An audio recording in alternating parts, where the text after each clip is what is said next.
Le Real Madrid a pris le dessus sur l'Atlético Madrid en Ligue des Champions. Le match débute et on a tout d'un coup assisté à l'un des buts les plus rapides bien sûr de la soirée et c'est Rodrigo qui en sera bien sûr l'auteur du but. Marqué à la 4e minute de jeu, ça fait 1-0 en faveur bien sûr du Real Madrid. Après ça, on n'arrivait pas vraiment à reconnaître bien sûr l'Atlético Madrid car ces joueurs n'étaient pas vraiment à l'aise avec le ballon, donc ils n'arrivaient même pas à faire 10 minutes avec le ballon. Par contre, le Real Madrid profitait bien sûr des pertes de l'Atlético Madrid, des pertes de balles pour tenter de marquer encore, mais ce sera en vain. Car l'une des occasions majeures obtenues par le Real après le but de Rodrigo, c'était celle de Vinicius, mais malheureusement il va le louper en le tirant bien sûr sur Jiménez. Et après ça, le match commençait vraiment à rentrer dans sa forme initiale. Et ouais, donc selon ce que nous pensions avant, car l'Atlético va maintenant maintenir son jeu et élargir ses tactiques pour tout comme bien sûr le Real Madrid aussi, mais cette fois-ci la chance sera du côté de l'Atlético Madrid car Julián Álvarez va marquer un superbe but en enroulé de ballon au filet madrilène après avoir bien sûr effacé Camavinga et le score sera maintenant de 1 but partout après ce but. La deuxième mi-temps débute toujours avec ces mêmes pressions de la part des deux équipes jusqu'à ce que bien sûr Ferland Mendy obtienne un ballon et le renvoie magnifiquement à Brahim Diaz qui va ensuite dribbler Jiménez pour marquer avec son pied droit pour permettre bien sûr à son équipe de reprendre le score. Le score ne changera pas jusqu'à la fin du match, 2-1. Ouais, bon, c'est comme ça, c'est ce qui s'est passé brièvement. D'autant que le Real Madrid est le maître incontesté de la Ligue des Champions. Vous voyez 500 matchs joués bien sûr en Ligue des Champions, 302 victoires, 85 matchs nuls, 113 défaites, 1103 buts inscrits, 552 buts encaissés, 15 titres impressionnants Real Madrid. Ancelotti s'est prêté bien sûr à la réponse. Bon, Ancelotti s'est prêté à l'exercice bien sûr de conférence de presse. En tout cas, les coups de pied arrêtés, on était plus précis la saison dernière avec Kroos et Roselu. On travaille là-dessus pour essayer de trouver des solutions.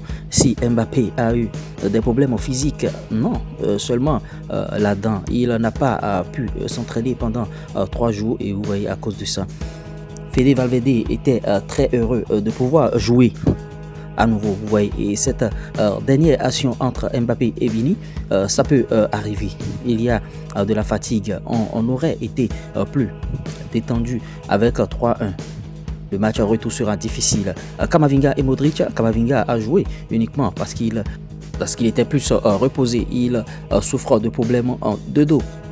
En parlant bien sûr de ce but de Ibrahim, vous voyez Ibrahim Diaz, le but est retenu parmi les meilleurs buts de la Ligue des Champions européenne de cette saison, contrairement à ce que, bon, en tout cas, ce type avance qu'il aurait un possible hors-jeu sur le but d'Ibrahim. Il n'y a pas d'hors-jeu. Même les ivrognes, bien sûr, parlent bien sûr du Real de Madrid. Et bon, en tout cas, le Real est un club qu'il ne faut pas bien sûr affronter, en tout cas tous contre un. Sinon, qui peut imaginer un possible hors-jeu malgré le nombre de joueurs présents dans la surface de réparation?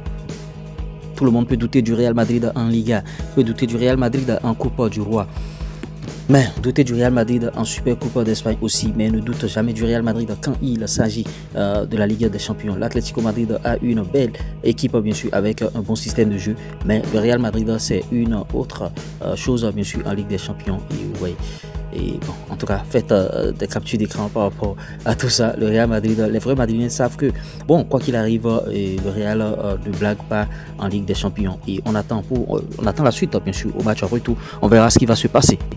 Kylian Mbappé, il tranchait bien sûr dans la presse espagnole après son match contre l'Atlético. Vous voyez, le Français a souffert d'un blackout alarmant à tous les niveaux et c'est comme si on lui avait enlevé plus qu'une dent. Vous voyez, c'est Kylian en version 1.0, celle de ses premiers mois à Madrid. Vous voyez, il souffrait bien sûr de dents, tout ça là. Même Ancelotti n'a pas mâché ses mots sur la performance du Français. Après le match, Mbappé n'était pas au top.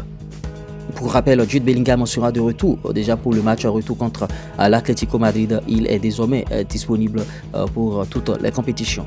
J'espère que vous avez aimé ce Flash Info. Si vous l'avez réellement aimé, likez, partagez, abonnez-vous. On se dit à tout de suite pour d'autres contenus.